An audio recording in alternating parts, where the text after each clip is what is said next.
Okay, hi Joe. Hi everybody.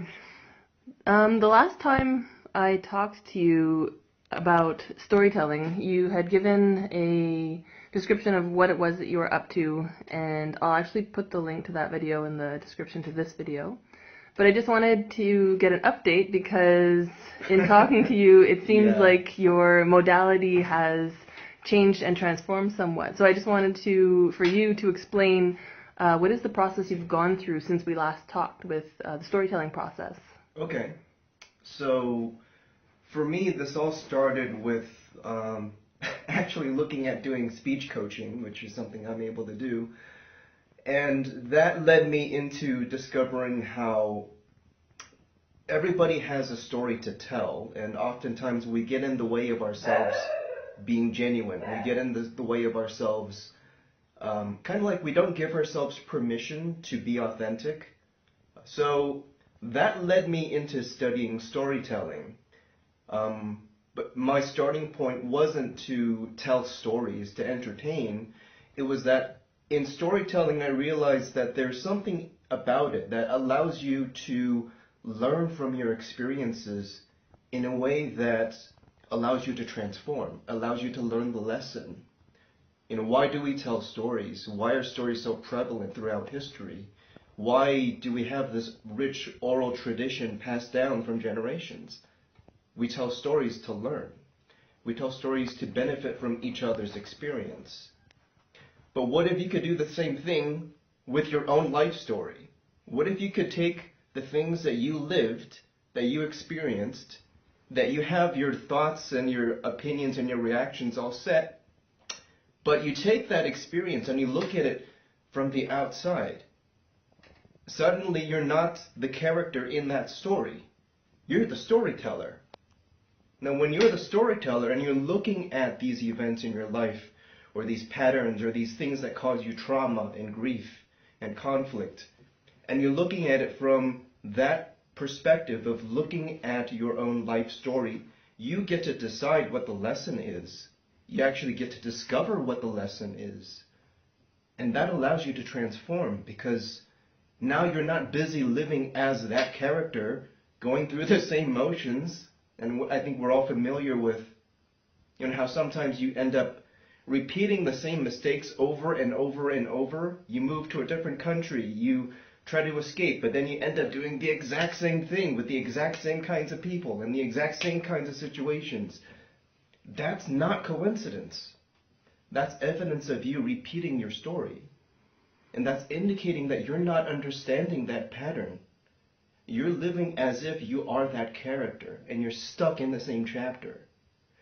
So when I started to realize all of this, I was like, oh shoot, this goes way beyond speech coaching. So I need to look at, okay, what is this? Because there's something here. And that created the first stages of transformative storytelling. So I started to do that. I started to practice that for myself and for people that I would do sessions with. I started with offering free sessions with people. And the more I practiced this, the more I realized that there is a way to hack your stories. The memories that you've been walking around with, things that you've built your whole personality around, you're able to change that fundamentally. And when you start to understand those stories and take command of those stories, when you really become the storyteller of your own life, it's incredibly empowering. So I became inspired more by the people that I was talking to and seeing the things click for them. Those moments of, I can see the light come on inside them. They're like, oh, okay, yeah, that's why I keep redoing this. And suddenly they're not a victim anymore. Suddenly they know why they've been repeating this pattern, and they're empowered by it instead of feeling powerless about it. And that really inspired me to keep digging, to keep going. So now I'm at the stage of, okay, how far can I take this? How can I push this? How can I lay it out almost scientifically? Can I start to identify the things that cause that light bulb to come up, and can I keep repeating that and get faster and get better at it? So that's what I'm doing now, which is why I still haven't announced anything too much publicly, because what's been happening is every time I get to a plateau of, okay, I can do this and this and this, but then another layer comes up and a whole new dimension of it opens up, and I'm like, whoa, there is so much more to this. Okay, let's see what this is about. That's very intriguing. So, yeah, it's been kind of a roller coaster for me as well. It's like, what am I tapping into here? Because this is, for me, it's been quite revolutionary. It's helped me to look at process completely differently. Not better or worse. It's not a comparison. It's more like I'm seeing dimensions to what it means to change that I didn't see before. And I'm starting to develop these modalities that have been working well for myself and with the few others that I've been testing it with. And I'm looking forward to, making that an actual modality. When we can start to understand what it means to rewrite our personal stories, to understand the lessons within them, to empower ourselves to no longer be victims to the stories we live, which is basically another way of saying to not be victims to the words that you're living, with living words. It's an incredibly empowering thing, and I am very curious at this point to see how far we can push that. That's amazing. So you're essentially developing and honing and essentially creating new skills and abilities for yourself through working with yourself. I assume you do this with yourself? Or do you only do it with others? So at this point, I'm still needing to reach out to people and see who's interested in developing this with me, because at the moment, I'm able to test this with others, but I also need others to do it with me, where I'm the one getting the session. So I'm curious to see what can come up out of that. But yes, a lot of this was born out of me struggling with things and me having a particular way of dealing with my problems. A lot of it does have my signature and my stamp on it, but yes, a lot of it is out of my particular way of looking at things, and what I've been doing is I've been codifying it, like making it a procedure that other people can also follow, because it worked for me, so it might work for others. So what if I'm reflecting on myself and my own life and feeling like, well, I don't really have a story that's, that I need to tell or that I can tell. I don't have, I'm in that kind of mindset. Would you be able to help me tell my story? When somebody says that to me, I say bullshit. Because you've lived, you're here, you have a physical body, there's a record of, how old are you, 30? You've got 30 years of material. You cannot tell me that you don't have a story to tell. You cannot tell me you haven't had your low points and high points. You can't tell me you haven't had things happen in your life that made an impact on you. So everybody has stories. I think the real question is, are you willing to investigate the impact of those stories on the life story that you're creating? So would you say that you would more help somebody to get the words out and tell their story, or do you kind of more let them take the lead on the storytelling, and then you, with your skills, would derive the information, the necessary information, out of what they're able to give you, which or both? For me, it's kind of a dance, because I have to work with where the person is at. So some people struggle with articulating themselves in general. So with those kinds of people, I help them as a facilitator. I help them find the words that they need. And I do this by having them describe how things feel. So they might not know that they're dealing with feeling betrayed or feeling insecure around the people that they trusted, because they're always anticipating that they're going to be let down. But they have a feeling. They have that, they can articulate, when I'm around this person, I get this uncertainty. And then I've felt this uncertainty ever since this thing happened. And then, there's a thread. So I help them pull that through and help them to understand that these feelings are not random.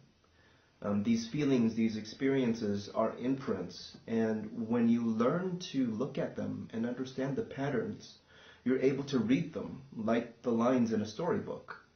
So that's how I help people who struggle with being able to talk or share themselves or use words to communicate.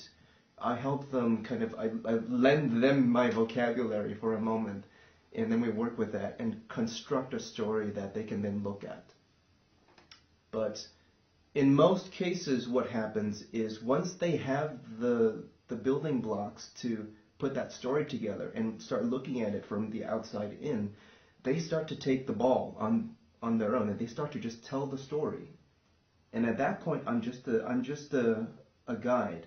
But they're the ones leading. All I'm doing is I'm pointing out the main attractions. Right. Oh, look at this. Yeah. Okay, see how this connects to that. Oh, that's interesting. Look at this, and this is connected to that. But it's their story. And at the end of the session, they walk away as though they've filled in a lot of the gaps in their map of themselves. And they're starting to see, for years and years, I've confined myself to this little parcel on this map. But now that I'm understanding my past, I'm understanding how I created my events, I'm understanding what events I'm going to create if I don't stop.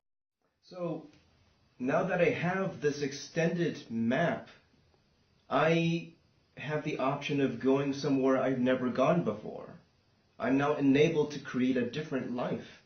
I'm enabled to be a different person, live a different life story. So that is what I want to create more of. It's enabling people to literally stop feeling like they're victims to the life that they've been creating. To get that understanding through that you can, in so many ways, change and transform. Literally become a different person, a version of yourself you never even knew was possible. It's really cool stuff. Okay, so you don't have to go there if you don't want to, but what I want to ask is, can you reveal one of your, I'll call it tricks or techniques, not trick, but you know what I mean, techniques that you use during your sessions that would kind of set off some lights for a client or someone that you're coaching? It's really about active listening is a very important skill that I have and I develop. You have to be able to do more than just hear somebody talking. You have to hear it as though you are that person. And you have to be able to really pay attention to the detail of the words used, the tone, the breathing. Also get a sense of the person's posture as they're talking. Even if I'm working via Skype or Viber and it's just audio, I can also tell, okay, I need you to sit up in your chair. And they're like, what do you mean? You're slumping right now, sit up. And they're like, how do you know? I can hear it in your voice, just do it. So active listening is a very, very pivotal part of what makes this process work. Because oftentimes we cannot hear ourselves. So it's helpful when somebody can come and say, hey, when you were talking about this event, your voice dipped and there's some pain in there. So what is that? I might not say it that way, but right. I would more encourage them to okay, what does that word mean to you? Define that for me. And then that pulls them into the event, and that starts to give them permission to revisit and relive it. And that's my opportunity to look at, okay, this event was a marker for you. This event left an impact around which you designed a lot of your life, whether consciously or unconsciously. So that's one of the ways that I allow people to tell me the deeper stories that they're carrying. Yeah, and I can see that if I have a story and there's a certain point in that story where I'm carrying pain, but I've never taken the moment to actually tell my story and hear my own pain in my voice, then it will have never been pointed out to me. Yes. And so I may not even know that I'm carrying this pain, which could be limiting me or altering my behavior in some way, causing more outflows and consequences. Right. Because I've never seen it. Yeah, you literally will not be able to conceive of any other version. Yeah. Because to you, it's that's the way it is. This is what happened. This is my experience. This is how I remember it. But until somebody invites you to look at it and gives you the tools to investigate it, you will carry the same version even if it's incorrect. And you make decisions around that with the assumption that you made the right choice. Yeah. And that you're seeing it for what it is. But a lot of times we're not. So, yeah, that's also something that's come up a lot in sessions. It's like people realize that they've created a version of the story and stopped seeing the reality of what happened. And how easy it could be to create a new story. Yeah. With just a few alterations or Right. observations. Okay, so that's one little technique that we'll reveal in this video. Everything else is copyright. I'm not going to reveal. All right, any last words?